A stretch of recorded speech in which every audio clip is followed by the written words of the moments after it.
Assalamualaikum warahmatullahi wabarakatuh. Jumpa kembali dengan Gus Win. Kali ini materi kelanjutan tentang jurnal penyesuaian. Kita fokus pada penyesuaian untuk akun pendapatan.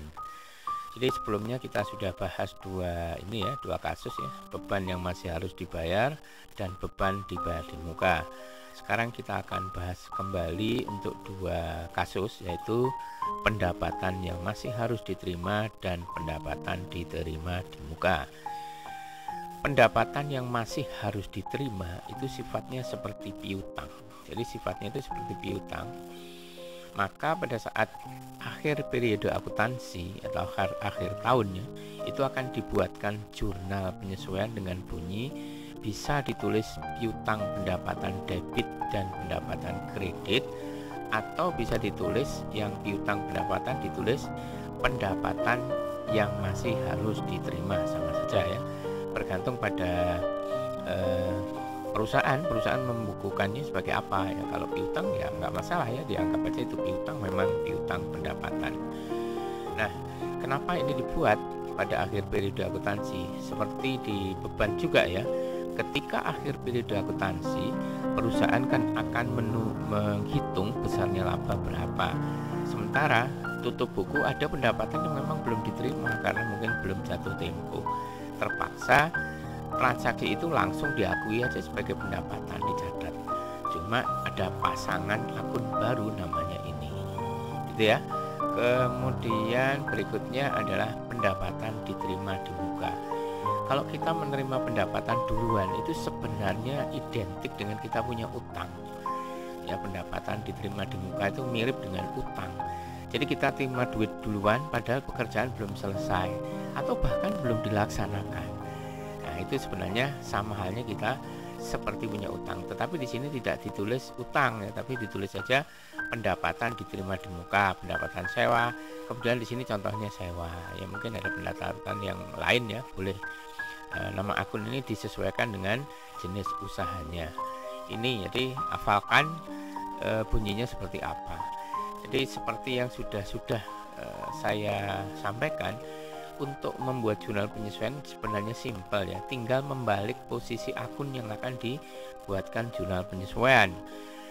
Karena di sini kan transaksinya ini kan pendapatan diterima di muka.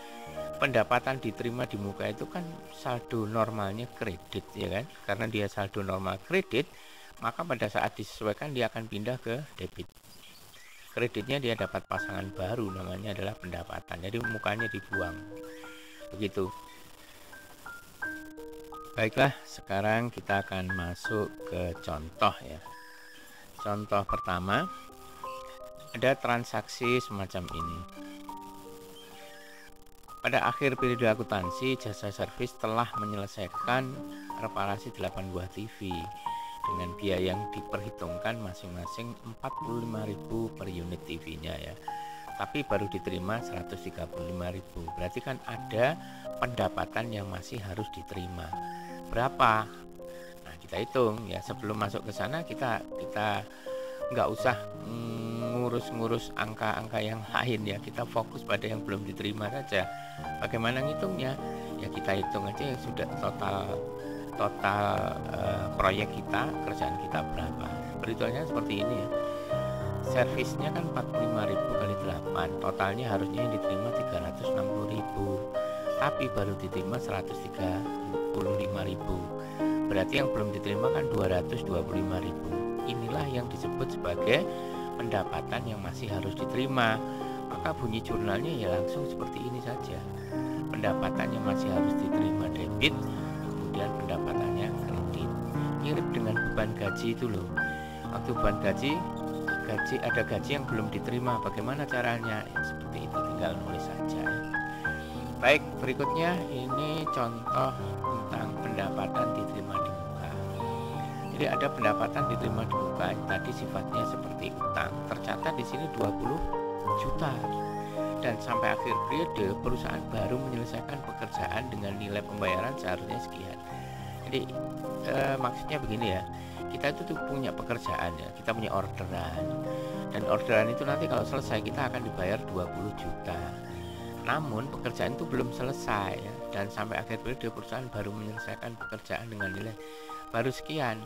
Maka dari apa yang kita terima, yang tadi kan namanya kayak utang ya, apa yang kita terima 20 juta itu yang benar-benar sudah menjadi hak kita hanya 5.200.000. Bagaimana cara membuat jurnal penyesuaiannya? Begini, pendapatan diterima di muka itu kan seperti utang, dia kan posisinya kredit. Jadi ketika disesuaikan, maka nilai ini harus dipindah ke debit. Pasangannya dibuang mukanya, akan menjadi apa? Menjadi pendapatan. Sehingga pembahasannya menjadi begini, saldo pendapatan diterima di muka adalah kredit. Jadi ini kredit. Sehingga dibuat jurnal penyesuaian yang akun tersebut akan dicatat pada posisi debit ya, dibalik kan ya, cukup membalik saja. Kemudian angkanya bagaimana?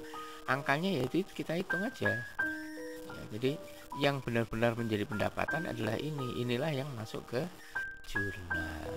Jadi bunyi jurnalnya, pendapatan diterima di muka debit 5.200.000 yang benar-benar sudah menjadi pendapatan ya.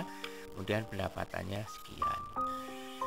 Apakah nggak double pencatatan itu, pendapatannya 2 kali? Tidak, karena kan di awal transaksi kita memperoleh 20 juta tidak dicatat sebagai pendapatan, tapi dicatatnya sebagai pendapatan diterima di muka. Ini namanya menggunakan metode harta ya. Kalau menggunakan metode laba rugi, ini akan dicatat di transaksi awal sudah diakui sebagai pendapatan seperti ini. Karena ini dicatatnya sebagai pendapatan diterima di muka dan tercantum pada neraca saldo, ya kita fokus ke sini. Dia posisinya kredit, pada saat dibuatkan jurnal penyesuaian pindahlah dia ke debit. Nah, seperti ini. Pasangannya dibuang mukanya, jadilah dia pendapatan. Begitu ya contoh ini penyesuaian untuk akun pendapatan. Dan ada satu lagi ini yang terakhir sepertinya. Sebuah perusahaan biro iklan menerima order pemasangan 10 iklan berbentuk baliho dengan nilai 3 juta. Nggak tahu ini baliho DPR atau baliho apa ya. Sampai pekerjaan selesai perusahaan baru menerima pembayaran sekian. Nah, kalau ini seperti contoh pertama tadi. Seperti contoh pertama yaitu kita membahas tentang akun pendapatan yang masih harus diterima. Kalau kasusnya pendapatan yang masih harus diterima, beban yang masih harus dibayar, kita tidak perlu membolak-balik posisi saldo yang ada di soal. Ya, langsung saja kita fokus pada berapa sih yang belum diterima, berapa sih yang belum dibayar gitu ya. Baik, kita hitung. Baik, sekarang kita hitung. Kita hitung 10 iklan 3 juta. Berarti ya kan ini pemasangan 10 iklan baliho 3 juta. Berarti tiap kali pasang itu nilainya berapa? Jadi bagian 10 ya, 3 juta ya. Pekerjaan yang selesai perusahaan baru menerima bahan sekian. Yang belum, nah yang belum berapa? Yang belum 5 juta ya sudah, pembahasannya seperti ini.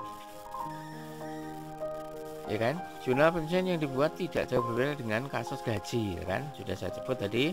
Jadi untuk kasus ini cukup dibuat dengan mendebit akun pendapatan jasa yang masih harus diterima dan mengkredit akun pendapatan jasa. Sudah gitu aja, selesai kan? Pendapatan yang masih harus diterima kan sifatnya seperti piutang, makanya dia ada di posisi debit ya, selesai.